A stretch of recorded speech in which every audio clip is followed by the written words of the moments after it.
Every day, we see the darker side of the world around us. We witness how people can hurt others in ways that are hard to understand. It's a sad part of life, but it's something we can't ignore.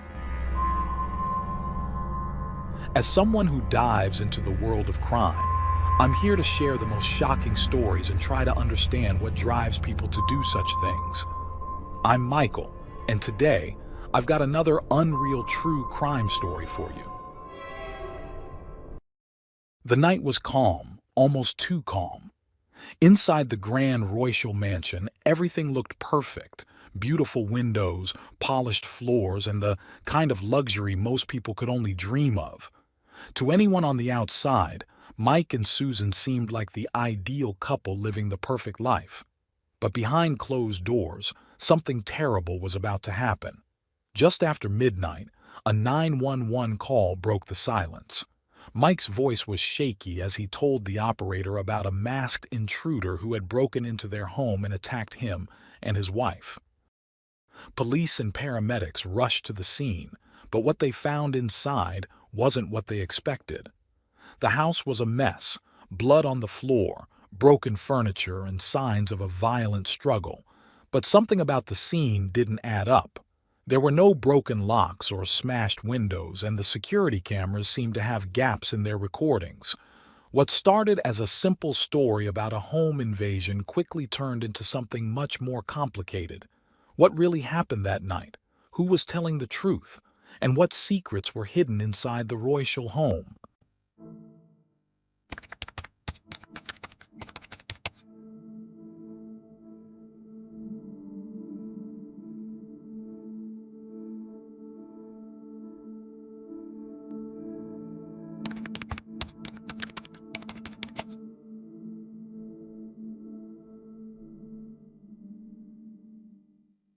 Michael Royal and his wife Susan were the picture of perfection, or so it seemed. Known for their glamorous lifestyle, the couple was often seen at exclusive restaurants and exotic resorts, radiating the aura of a flawless union. Their opulent mansion in the prestigious neighborhood of Naplesville, Florida, stood as a testament to their apparent success. With a meticulously landscaped garden, a glistening pool, and sleek, modern interiors, their home mirrored their public image. Michael, a self-made millionaire, seemed to turn everything he touched to gold, and Susan appeared to be his crowning jewel. But beyond the shimmering facade of their marriage lay hidden fractures. Before Susan, there was Dee Dee Hoffman, Michael's first love. They met as young students at the University of Florida, where Michael was already charting his ambitious course toward a prosperous future. Their romance blossomed into a marriage that lasted 25 years. Dee Dee often described Michael as a kind, dependable man who never raised his voice, let alone a hand. Yet, his relentless pursuit of success took its toll. Long business trips and countless hours away from home strained their relationship, culminating in a quiet divorce in 2005. Michael's life took a new turn when he met Susan, a 38-year-old nurse, through an online dating platform. With her vibrant personality and zest for life, Susan captivated Michael instantly. Their whirlwind romance led to her moving into his home, replacing the life Dee Dee had left behind. By August 2007, they were married, transforming the mansion into the backdrop of their new chapter together.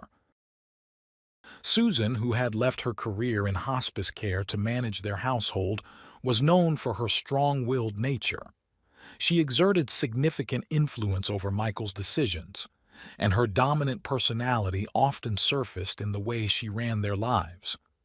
To be closer to Susan, Michael even scaled back his business ventures, purchasing a dental clinic and cutting down on travel.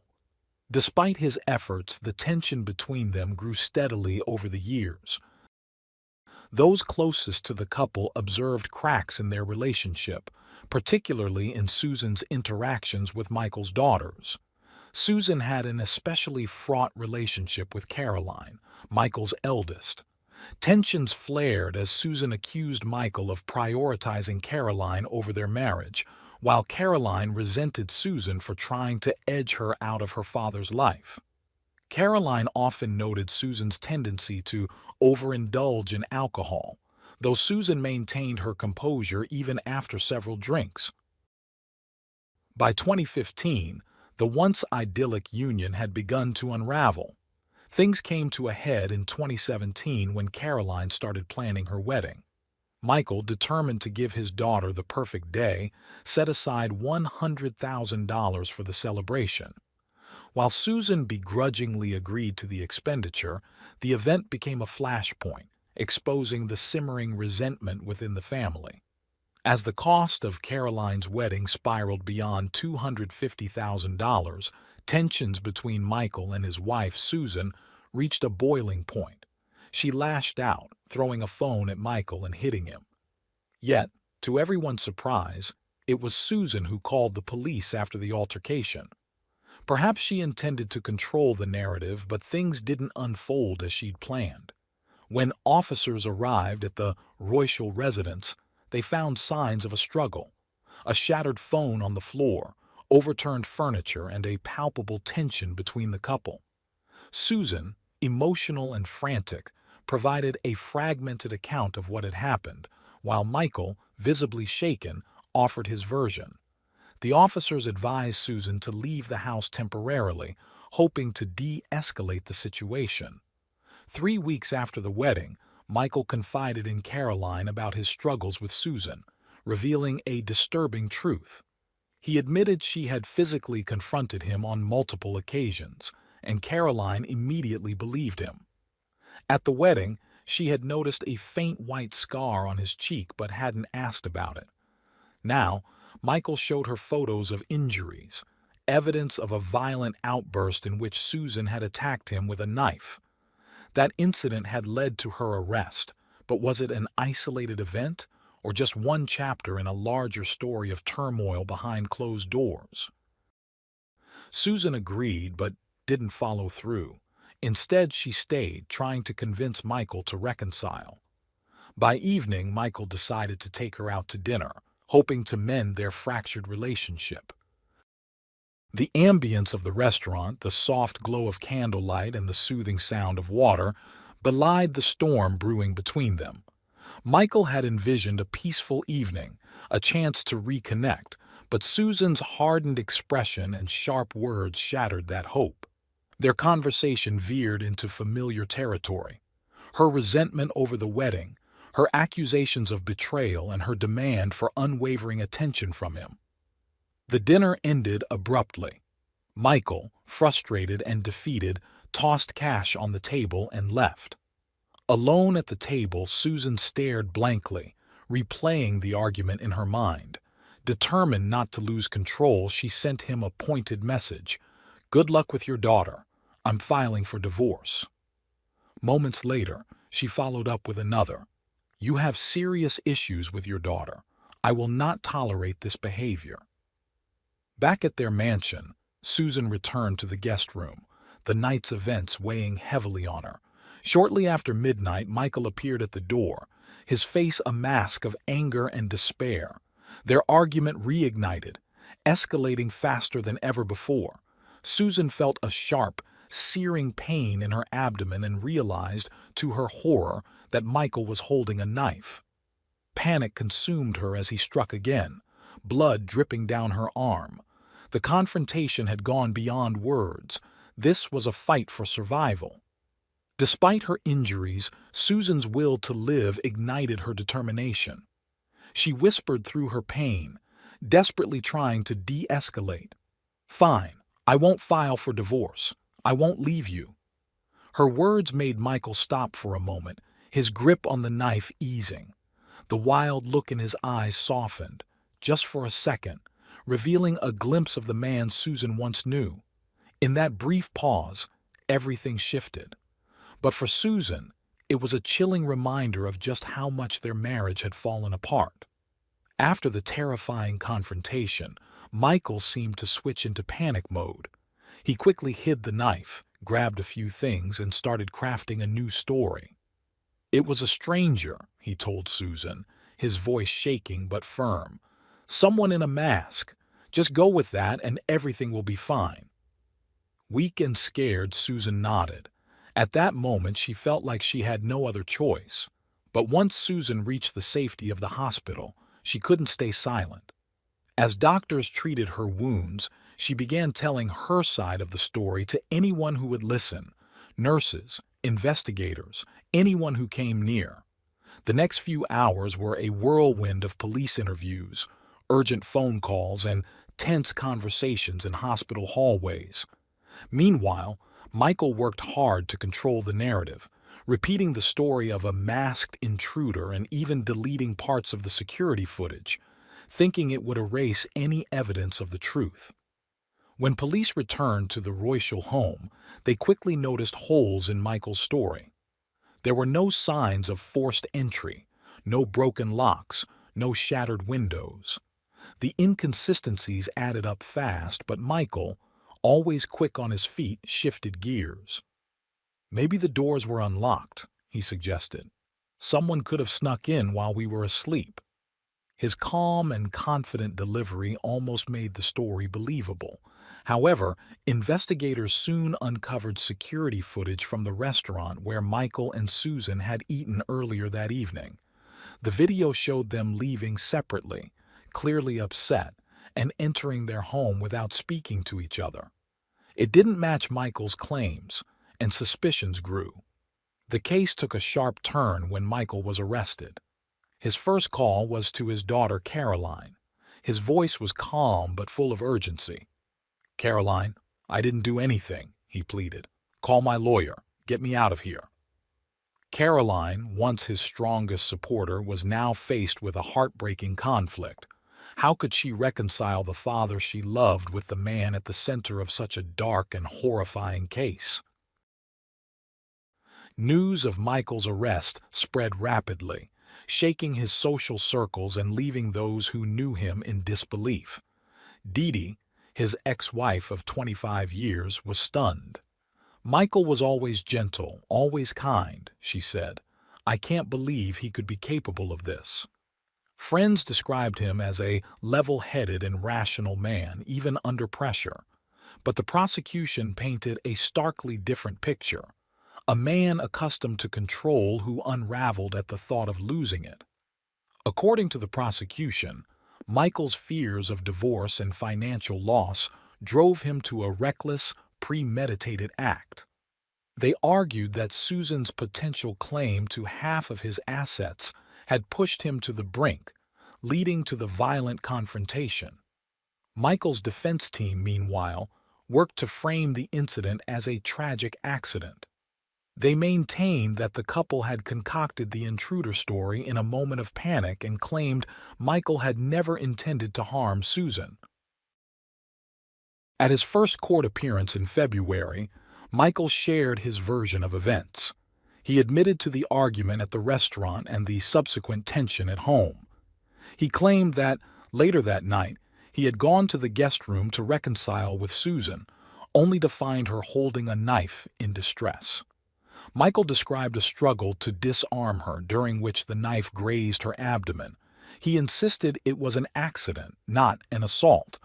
But cracks in his account were glaring. For instance, Michael claimed that after the incident, the couple sat on the bed discussing travel plans and the future as though nothing had happened. The absurdity of the claim, imagining a couple chatting about vacations while bleeding from severe wounds, strained credibility. The investigation uncovered further damning evidence. Blood wasn't just on the bed. It was smeared on the walls, the floor, and even the bathroom mirror. These grim details painted a far darker and more violent picture than Michael's claim of an accidental struggle. As the trial went on, it became clear that Michael's carefully crafted version of events was falling apart.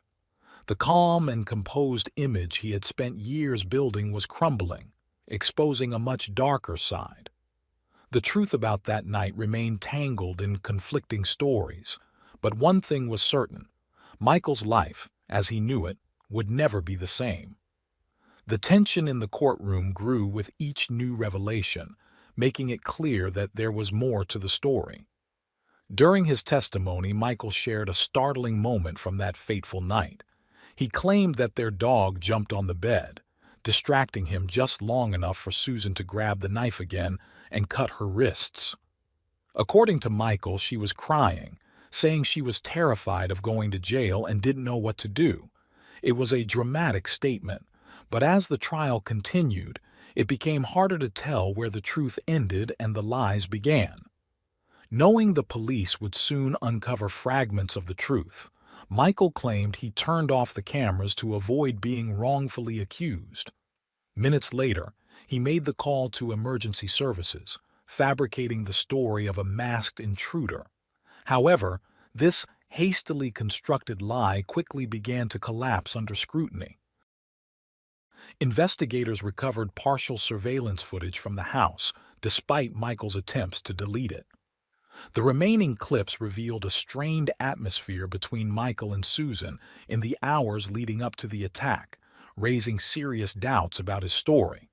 Medical experts further discredited his account, confirming that Susan's wounds were deliberate and precise, consistent with an intentional attack rather than a chaotic struggle. In court, the defense portrayed Michael as a man cornered in a toxic marriage. They presented evidence of Susan's alleged hostility, including past arrests for aggressive behavior and threatening messages she had sent Michael. One text read, "You'll regret the day you crossed me." The defense also highlighted posts Michael had written on online forums, where he described his marriage as a battleground. In these posts, he lamented constant accusations of infidelity and Susan's insistence that he sever ties with his daughter, Caroline. The defense's narrative painted Susan as an unstable partner, claiming her erratic behavior and thoughts of self-harm could have led her to stage the attack. Yet, Susan's legal team countered with sharp questions. If Michael truly feared for his safety, why hadn't he left the relationship? Why maintain the facade of a happy marriage? Most damningly, why fabricate a story about an intruder?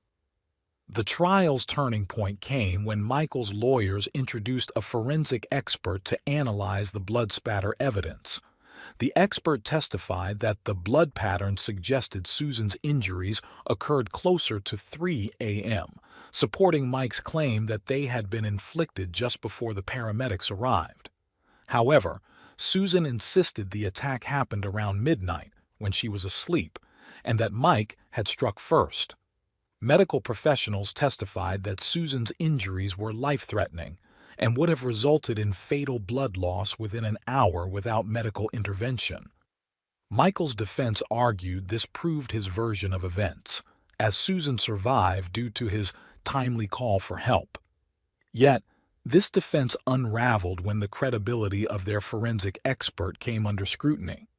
It was revealed that the expert had a scandalous past.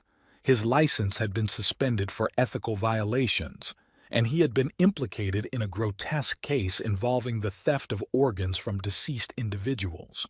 Police had discovered a macabre collection of organs, including hearts and brains, stored in his refrigerator. The shocking revelation cast doubt on his findings and devastated Michael's defense strategy.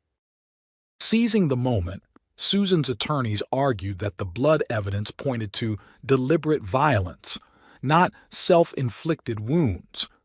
They claimed Michael had restrained Susan during the attack, making it impossible for her to fight back. Demonstrating in court, Susan showed how she believed Michael had placed the knife in her hand to stage the scene, then inflicted superficial wounds on himself to bolster his intruder narrative. As the trial progressed, the courtroom became a battleground for competing truths. Susan's lawyers painted her as a survivor of calculated domestic abuse, while Michael's team portrayed him as a desperate man trapped in a destructive relationship. As the investigation unfolded, even darker revelations about Michael's life came to light. Evidence showed that Michael had long been disengaged from his marriage. Despite his claims of working to mend their relationship, He had secretly been planning a future without Susan. Records of his registration on multiple dating sites surfaced, painting a picture of a man actively seeking connections with younger women and plotting a life that didn't include his wife. Susan's legal team seized this revelation, arguing that Michael had been dishonest from the start. They suggested the attack might have been premeditated, a calculated attempt to remove Susan from his life without suffering the financial fallout of a divorce. Prosecutors further argued that Michael's actions, from erasing surveillance footage to concocting the intruder story, were deliberate steps to create an alibi and avoid legal and financial consequences. The trial captured the nation's attention, turning into one of the most talked-about cases in recent history. Jurors sat silently, their expressions unreadable, as they listened to testimony from lawyers, witnesses, and forensic experts. Every word was carefully considered, every detail scrutinized. When the time came to deliver a verdict, it took them just 4 hours to decide. Michael Royschel, a 63-year-old businessman once admired for his success and composure, was found guilty of multiple charges, including attempted manslaughter, tampering with evidence, denying medical assistance, and intimidating a witness. The sentence was swift and severe. In December 2019, Michael was handed 30 years in prison, with no chance of parole. It seemed like the final chapter of a grim tale, but the story didn't end there. Rumors emerged that even behind bars, Michael wasn't ready to let go. Allegedly, he sought out someone to take care of Susan, a chilling suggestion that he might have been plotting against her from his prison cell. Although these claims sparked public outrage and led to a police investigation, there wasn't enough evidence to bring new charges. Still, the whispers of his continued malice further tarnished Michael's already infamous reputation. Meanwhile, Susan sought to rebuild her life, quietly filing for divorce as soon as Michael was arrested. She avoided media attention, offering no interviews or public statements, focusing instead on moving forward. But there was one unresolved issue: their home. The mansion that had once symbolized their love and later became the scene of their nightmare was now the center of a bitter legal battle. For Susan, the fight over the house wasn't just about money. It was a way to reclaim her independence and leave behind the horrors of her past. She was determined to secure her rightful share of the property, while Michael, even from prison, used his attorneys to block her at every turn. Susan ultimately prevailed in court, winning her claim to the house. Yet victory came at a steep cost. The home, with its polished floors and opulent decor, still bore the scars of that terrible night. It was a constant reminder of her pain, the blood she had shed, the terror she had endured, and the betrayal that had shattered her life. Was it a happy ending for Susan? Not entirely. She had survived and won in court, but the cost was immeasurable. Her life would never return to what it once was. What began as a tense dinner conversation spiraled into a bloody tragedy, culminating in her husband's imprisonment and a long, arduous road to recovery. As for Michael, the man who once enjoyed luxury, influence, and admiration, he now spends his days in a stark prison cell, stripped of his wealth, his control, and the respect he once commanded.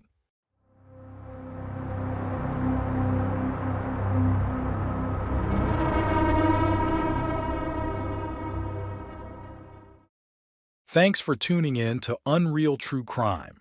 If you're intrigued by mysteries from around the world, check out our new channel, Latin Crimes, where we dive into the gripping true crime stories of Latin America. Don't miss out. Subscribe now for more thrilling investigations.